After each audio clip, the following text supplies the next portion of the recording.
حمد و ثنا ہو تیری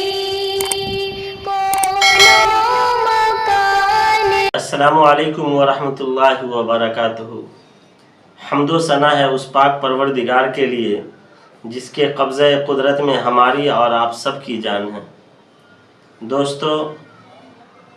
آج کی اس نشست میں ہم بات کریں گے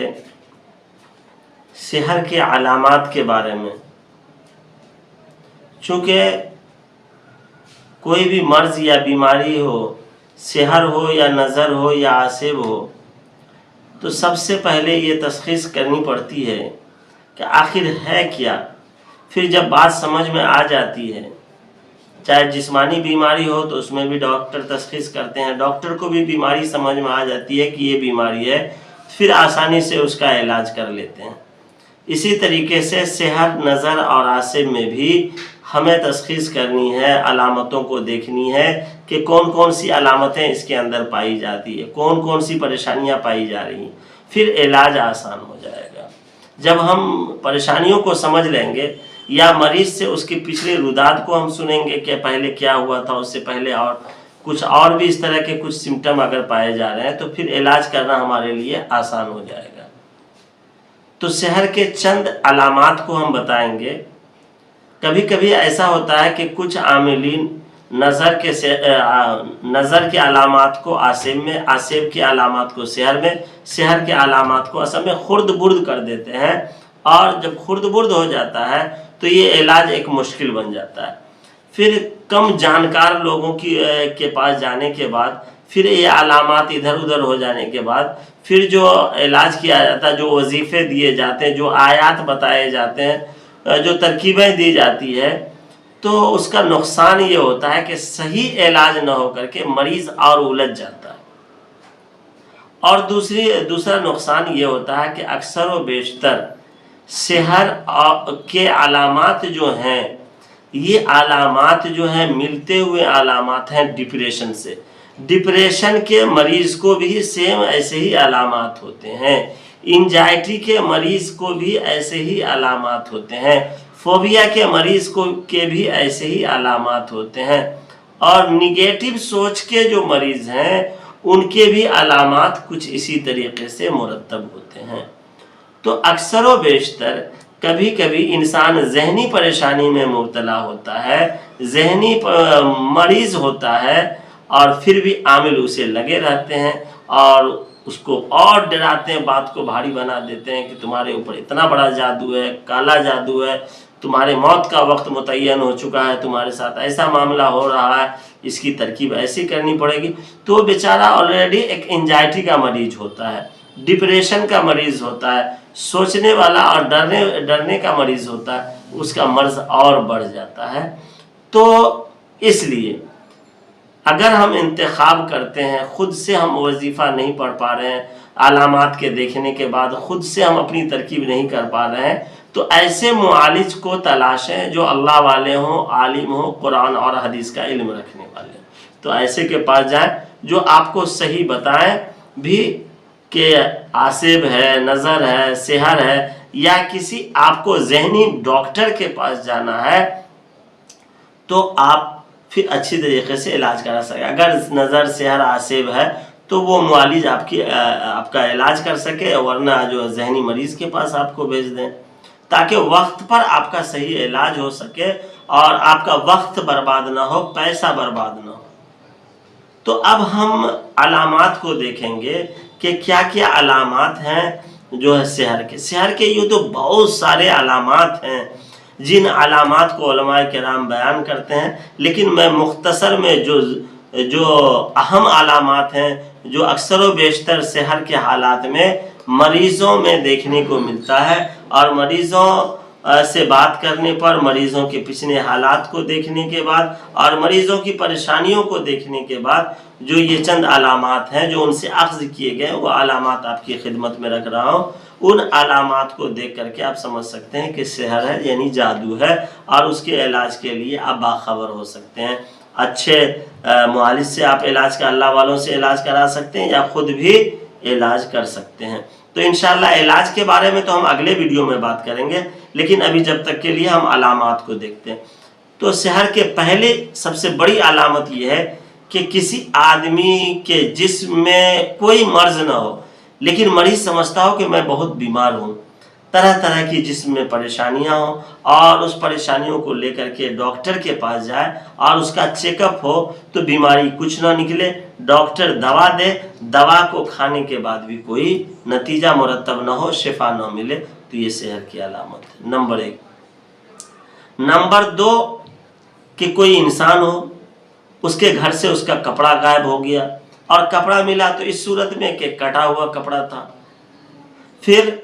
جو کپڑا پہنے ہوا ہے لیکن کپڑے پر خون کا داغ دھبا ملا، دیکھنے پر کہ کہیں سے کچھ کٹا پھٹا میرے جسم میں نہیں ہے لیکن کپڑے پہ خون کا داغ دھبا ہے، یا جہاں پہ وہ کھڑا تھا وہاں پر بھی کوئی ایسی چیزوں کو نہیں دیکھ رہا ہے کہ اس کے خون کا چھیٹا ہے لیکن پھر بھی خون کا چھیٹا داغ دھبا ہے، تو یہ سمجھ لیجئے کہ سحر کی علامت ہے یہ بھی۔ دوسری علامت یہ ہے کہ سحر کا مریض جو ہوتا ہے چڑچڑا پن ہو جاتا ہے، تھوڑی تھوڑی باتوں میں چڑچڑا جاتا ہے، غصے میں آ جاتا ہے، بیوی کے پاس بیٹھا، بیوی نے 2-3 بات کہا، بیوی کو گالی گلوچ کر دیا، بھائی کے پاس بیٹھا، 2-3 باتیں اس کے مزاج کے خلاف ہو گئے، گالی گلوچ ہو گئے، مار پیٹ کی نوبت آ گئی۔ عورت ہے، شوہر کے پاس بیٹھی یا کسی کے پاس بیٹھی، 2-3-4 باتیں ہوئی، فوراً غصے میں آ کے لڑائی شروع ہو گئی، تو یہ بھی ایک سحر کی علامت ہے۔ اسی طریقے سے سحر کے مریض کو انجانا سا ڈر لگتا رہتا ہے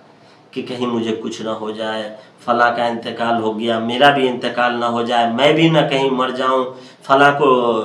شوگر کی بیماری ہو گئی تھی، مجھے نہ کہیں شوگر کی بیماری ہو جائے، فلاں کا ہارٹ اٹیک ہو گیا تھا، میرا نہ کہیں ہارٹ اٹیک ہو، فلاں برین ہیمریج سے مر گیا، میں نہ کہیں مر جاؤں،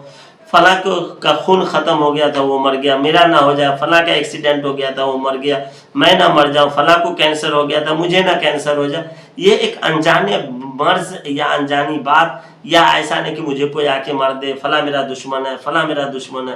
تو یہ انجانا سا خوف، ڈر، تو یہ بھی ایک علامت ہے سحر کی، اس سے بھی ہمیں محتاط رہنا ہے اور باخبر رہنا۔ پھر موت سے پہلے موت کا ڈر کہ کہیں میں مر نہ جاؤں، کہیں میری موت نہ آ جائے، یا گھر میں کسی آدمی کے مرنے کا ڈر کہ میرا بچہ مر جائے، یا کچھ بھی ہوا تو فوراً ڈاکٹر کے پاس بھاگو کہیں وہ مر نہ جائے، یعنی اپنے مرنے کا ڈر یا گھر میں کسی کے مرنے کا ڈر ذہن میں حاوی ہو جانا، یہ بھی ایک سحر کی علامت ہے۔ پھر ایک سوچنے سمجھنے کا مادہ ختم ہو جانا، کوئی آدمی کچھ سمجھا رہا، بھائی یہ بات کو تم سمجھو، اور وہ اپنی بات کو سمجھانے میں لگا، کوئی بات کو سوچنے کی بات کہ اس پر غور کیجئے آپ کی کیا رائے ہے، لیکن وہ رائے نہیں دے پا رہا ہے، کہ بول رہا آپ جو کرنا کر لو، میں کوئی رائے نہیں دے سکتا، مجھے نہیں سمجھ میں آ رہا، تو سوچنے کی بھی صلاحیت ختم ہو، اور جو رائے دینے کی بھی ختم ہو۔ پھر اسی طریقے سے کہ ایسا ہو کہ رشتہ داروں سے تھوڑی تھوڑی بات میں الجھ جانا اور رشتہ ختم کر لینا، غصہ میں آ جانا۔ پھر ایک علامت یہ بھی ہے کہ بائیں چھاتی میں درد ہو، گھبراہٹ ہو، بے چینی ہو، یہ ٹھیک رہے بائیں چھاتی کا تو سر میں درد ہو جائے، گھبراہٹ، بے چینی ہونا، اور عجیب کیفیت ہو جانا، اب لگے کہ میں اب اگلا پل میری موت ہے، میں اگلے پل مر جاؤں گا، میں ختم ہو جاؤں گا،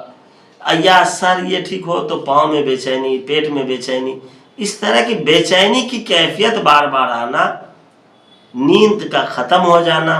آدھی رات تک نیند کا انتظار کرنا، سوچتے رہنا کہ کاش نیند آ جائے، تو یہ بھی ایک سحر کی علامت ہے۔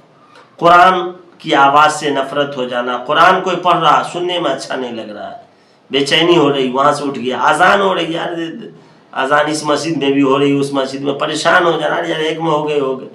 اذان کی آواز، قرآن کی آواز، عالم کے وعظ و تقریر نصیحتوں سے بے چینی ہونا، پریشانی ہونا، نماز پڑھنے کے لیے جا رہا ہے، نماز میں ہے تو چکر آ جانا، کہ چکر آ نہیں رہا لیکن اس کو لگ رہا ہے کہ مجھے چکر آ رہا، نماز میں بے چینی کی کیسے امام صاحب جلدی نماز ختم کرے، سورہ اتنی لمبی اگر ہو جائے تو لگے امام صاحب کا گردن مڑوڑ دیں، اور غصہ ہو جانا کہ اتنی لمبی نماز ہو گئی۔ نماز میں اکتاہٹ، بے چینی، قرآن، اذان، ان چیزوں میں اگر نفرت بڑھ رہی ہے، بے چینی ہو رہی ہے، تو یہ بھی ایک سحر کی علامت ہے. خواب میں جانور کا دیکھنا یہ بھی ایک سحر کی علامت ہے. پھر خواتین میں کہ پیٹ میں بچہ ہے، 2 مہینہ 3 مہینہ 4 مہینے کا بچہ ہوا، پیٹ میں نقصان ہو گیا، حمل ساقط ہو گیا، تو یہ بھی ایک سحر کی علامت ہے. تو یہ مخصوص کچھ سحر کے علامات تھے جو میں نے آپ کو بتایا. اس کے علاوہ بھی بے شمار سحر کے علامات ہیں جو وقت اور حالات کے اعتبار سے مریضوں میں دیکھنے کو ملا ہے، جو آئے دن ہم لوگ دیکھتے رہتے ہیں کہ فلاں طرح کے مریض آئے اور اس کی تشخیص کی گئی، اس کی پچھلی باتوں کو سنا گیا اور اس کی پوری ہسٹری سنی گئی، تو پتہ چلا کہ یہ مریض پہلے بھی سحر زدہ تھا اور سحر کا مریض رہ چکا ہے اور پھر سحر کا اٹیک ہے اور سحر ہوا ہے. لیکن اس میں سے کچھ ایسی علامات، جو کچھ ایسی پریشانیاں وہ بھی ہیں جو ذہنی مریض کو بھی ایسی پریشانیاں ہوتی ہیں. جو ڈپریشن کے مریض میں بھی یہ پریشانیاں پائی جاتی ہیں، انزائٹی کے مریض میں بھی پائی جاتی ہے، فوبیا کے مریض میں بھی مرنے سے پہلے موت کی چیزیں نظر آتی ہے. تو ایسے اگر جو بہت ساری علامات اس میں ایسی ہیں جو انزائٹی کے مریض میں بھی یہ علامات پائے جاتے ہیں، تو ایسے مریض کو پہ اگر لگے کہ سحر کی علامت یہ چیزیں پائی جاتی ہے، تو ایسے مریض کو ایک مرتبہ جو ہے ذہنی ڈاکٹر، جو ذہن کے دماغ کے جو ڈاکٹر ہوں، جو اس طرح ذہنی امراض کو دیکھتے ہوں، ان ڈاکٹروں کے پاس بھی انہیں بھیجا جائے اور ان کی صلاح بھی لی جائے اور ان کی دوا کو بھی کرایا جائے. لیکن اگر کوئی مریض ہو جو اس طرح کے سائیکو کے ڈاکٹر سے بھی برسہ برس علاج کرا چکے ہو، کبھی کبھی ایسا بھی ہوتا ہے کہ سائیکو کے ڈاکٹر کے پاس گئے، یہ چیزیں ہوئی، تو لوگ بولتے ہیں کہ یہ سائیکو کا مریض ہو چکا ہے، یہ انزائٹی ڈپریشن کا مریض ہو چکا ہے اور سائیکو کے ڈاکٹر سے اس کا علاج چل رہا ہے. لیکن ہوتا ہے کہ دوا کھا رہا ہے تو ٹھیک ہے، یا دوا کھا رہا ہے جب تک دوا کا اثر ہے 5 گھنٹہ 6 گھنٹہ، تو وہ نیند میں سویا ہوا ہے، سو کے اٹھا پھر وہی معاملہ شروع، یا 2 دن 4 دن 5 دن ٹھیک رہا پھر وہی معاملہ شروع، یا 4 سال 5 سال کے بعد ڈاکٹر نے جیسے ہی دوا کم کیا تو پھر معاملہ شروع. چونکہ سائیکو کے مریض کو جو نیند کی بھی دوا دی جاتی ہے کہ تاکہ اس کو سکون ملے، اس کے دماغ کو اطمینان ملے،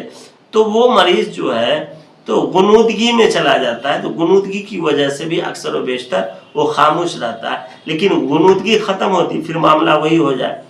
تو ایسے مریض میں اگر غنودگی ختم ہو، پھر ڈاکٹر کی دوا کا اثر ختم ہو، پھر پریشانی ہو رہی ہے، تو سحر ہے. تو ذہنی ہم سائیکو کے ڈاکٹر سے بھی دکھائیں، اور اگر اس طرح ہے تو اس کا علاج بھی چلے اور سحر کا بھی علاج چلے. اور بسا اوقات مرگی میں بھی سحر کی علامت پائی جاتی ہے. تو مرگی کے مریض بھی اگر ہوں تو آپ جو علاج کرا رہے ہیں، جو ڈاکٹر سے دکھا رہے ہیں، آپ دکھائیں، لیکن کسی اچھے اللہ والے جو سحر عاصب اور نظر کے علاج کو کرتے ہیں، معالج ہیں، ان سے آپ ملے، جو قرآن اور حدیث کے حوالے سے آپ کو بہتر مشورہ دے سکیں، ان سے ملے. اللہ تبارک و تعالی ہمیں سحر عاصب اور ذہنی بیماریوں سے اللہ حفاظت فرمائے. اللہ ہمارا اور آپ سب کا حامی و ناصر ہو. السلام علیکم ورحمۃ اللہ وبرکاتہ.